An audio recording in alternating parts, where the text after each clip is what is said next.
Hi, this is Beth Azor, and this is my podcast, I Own a Shopping Center, Now What? So today I thought I would speak to the wide variety of differing syndication structures I've been seeing of late. I'll throw a bunch out and tell you what I've been seeing, what I have seen historically, and I just want to share because I find it to be very interesting. So for me, I LP'd 9 times before I went on my own and started GPing. And now in the last 2 years, I've LP'd with many women, I think 4 or 5 women in 2 or more deals in different asset classes as I'm trying to help seed some of these women's deals to help them get going and increase the amount of women investing in commercial real estate. So just a shout out there, if you are a female that is trying to sponsor a deal, have them reach out to me because, for example, any profits that I earn from the summit, the Women's Investment Summit, I've committed to contributing as an LP in women's deals. Last year we made $39,000. All of that has been put out, that and more. And this year maybe we'll make 50. And again, all of those profits will go to investing in a woman's deal. And it can be all asset classes. Frankly, I usually LP in asset classes other than retail. So because of me having this mission and looking at a lot of deals, I'm seeing a lot of different structures that are different than my experience since doing my first LP in 1992. So historically, at least in retail, how syndicated structures worked in my world is the sponsor would find the deal, underwrite the deal, put it under contract, put in skin of their own, 100, 200, 10%, 20%, sign on the guarantee, and raise money and get LP partners, limited partners.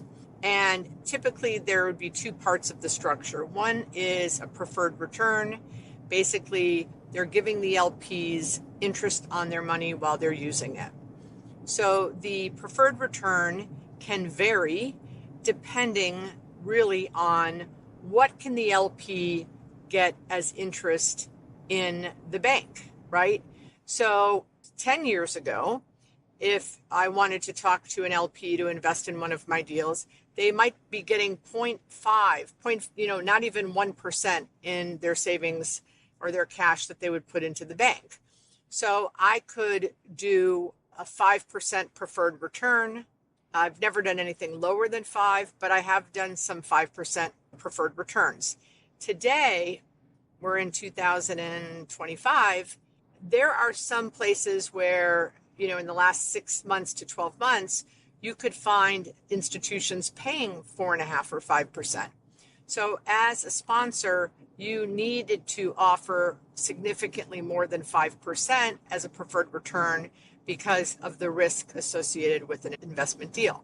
So I've seen preferred returns get up to 8%. I don't think I've seen anything more than that, but I have personally invested as an LP in someone's deal where they're giving an 8% preferred return.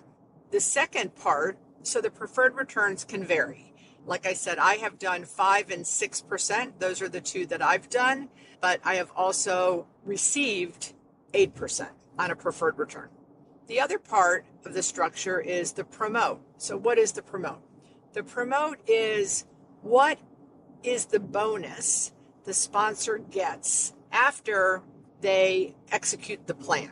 So if my plan is I'm going to buy a shopping center, I'm going to release it, we're going to get higher rents, maybe I'm going to renovate it, we refinance, we get some capital back, all of the time I'm either paying the preferred return of 6% or I'm accruing it. Sometimes in development deals, what will happen is there isn't cash flow to pay the preferred return, so you accrue it and then you owe it to your LP partner when there's a financial transaction such as refi. So back to the promote, how I do it is I get a promote if the preferred return that I've promised to my LP investor is paid up in full. So let's say the first year I accrued 6% of the preferred return, and then year two, I do a bunch of leasing, I refinance, I get a big wad of cash, and I pay my partners all of their catch up on their preferred return. The first year that I didn't pay it out, that was accrued. The second year, they get paid in full, and I give them their total equity back. At that point, I earn what's called a promote. And I have seen, for me, I have done promotes from 10, 20, and the largest has been 35%. However, but mostly I do a 20-80 split promote. And what that means is at the end, after I have fulfilled and executed on the strategy, the LP partner has gotten their preferred return the whole time I held their money.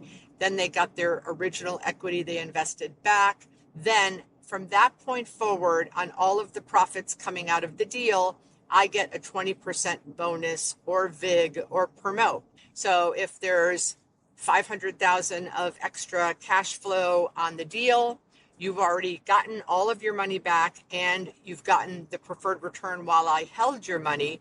Of the 500, I would get 120%, and then the 400 would get split amongst all of the partners, me included, if I have put hard money into the deal in the beginning, which I never do a deal without putting money in.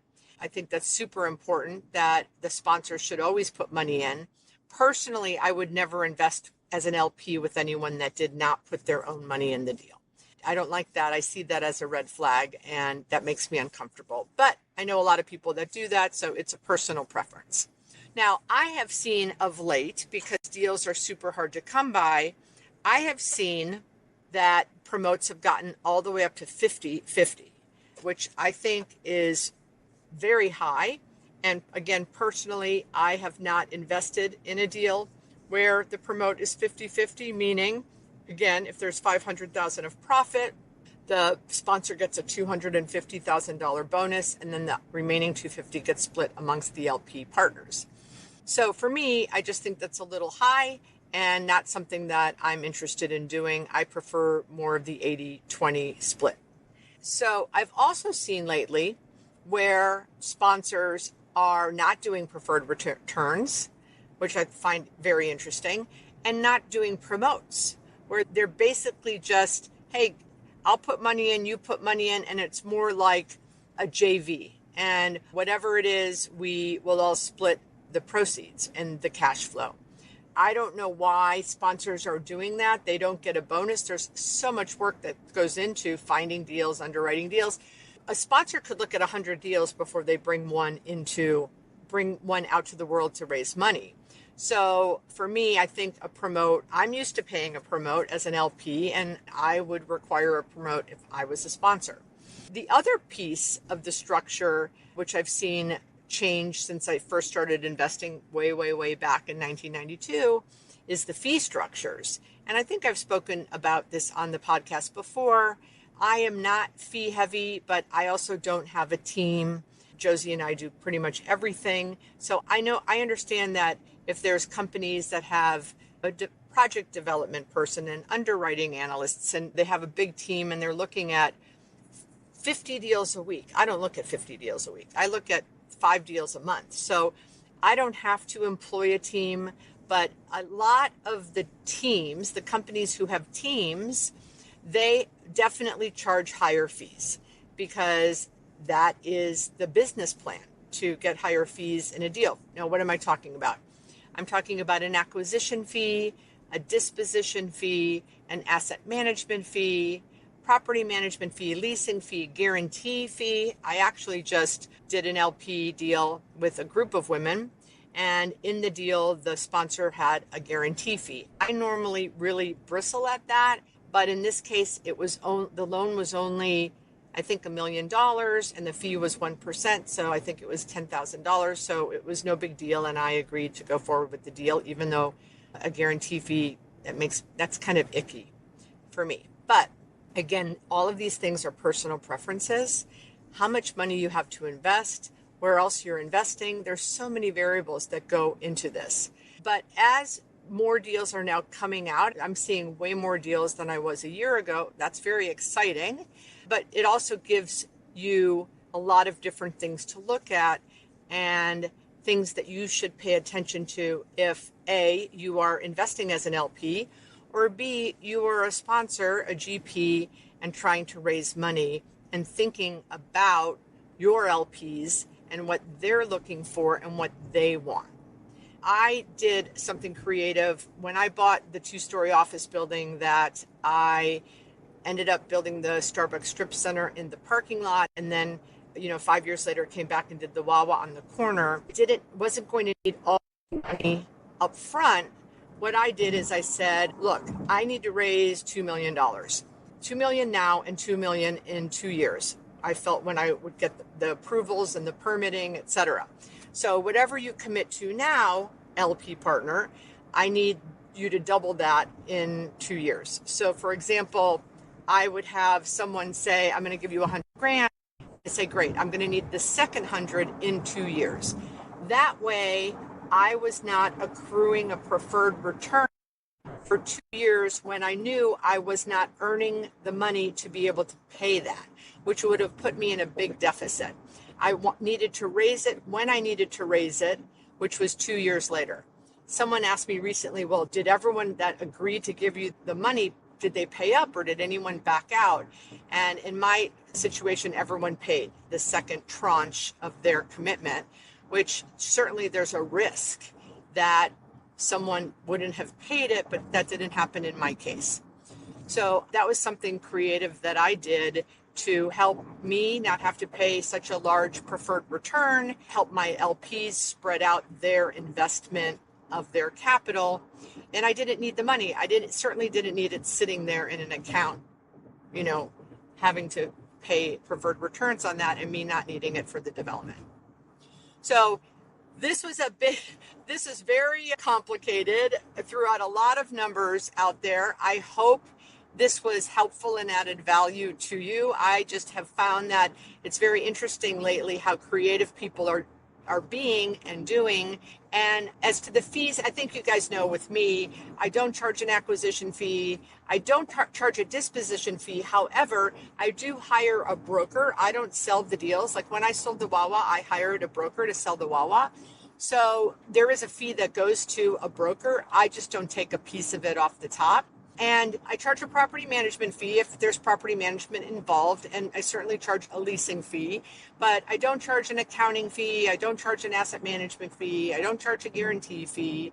And I have debates with my peers around the country about this, especially on Twitter. It's fun. But for me, the proof is in the pudding. When I tried to buy a vacant Wells Fargo a couple years ago, I ended up not going forward with the deal because the costs were so expensive.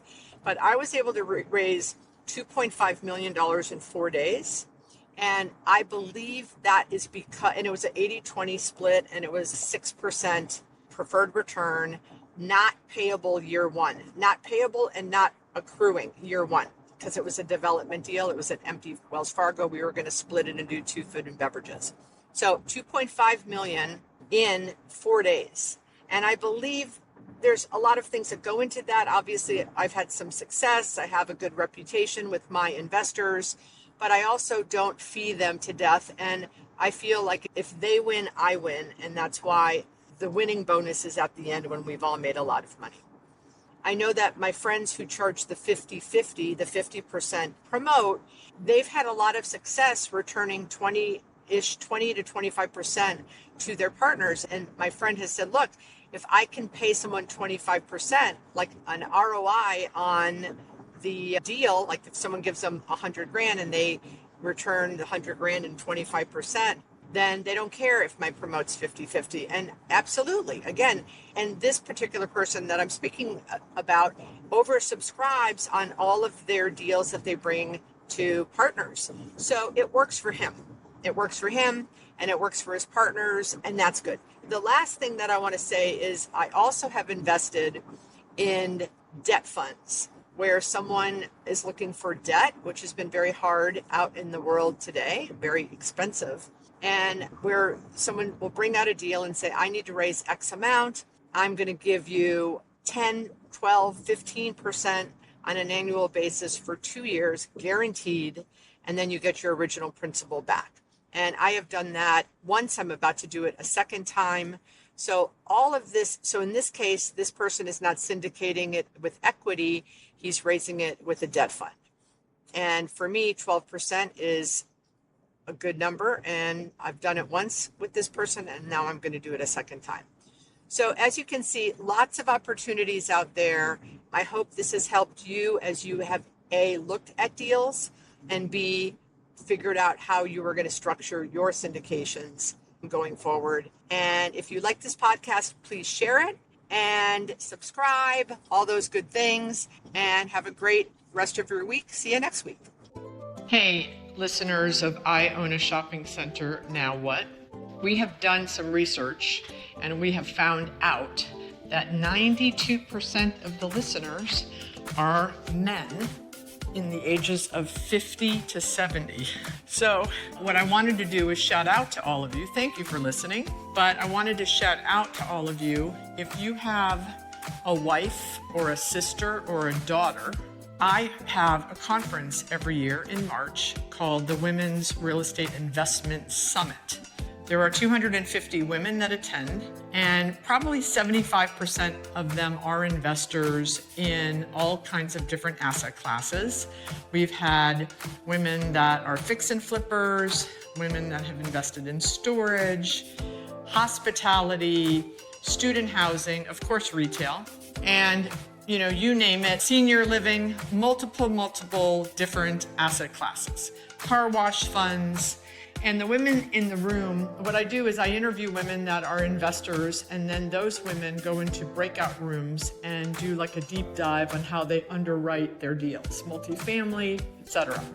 And a lot of the women in the room have started investing with each other, which is great, which is helping my goal and mission of getting more women to invest in commercial real estate. But if you have a wife, a daughter, a sister, a mother, that maybe you want them to learn a little bit more about the industry, or maybe they're running your properties with you, have them come. It's March 4th through the 6th. We opened registration last week. We've already sold over 50% of the tickets. I highly predict that we will be sold out by year end. Maybe this would be a great holiday present for the woman in your life. So think about it. You can find out all of the information on bethazor.com. Just scroll down to the summit and you can read all about it there. It is life-changing for the women who attend. At least that's what all the testimonials tell me. And this will be our 6th year. So we've really honed it in and figured it out. So would love to see the ladies in your lives come and meet me and talk about real estate investing. Ciao.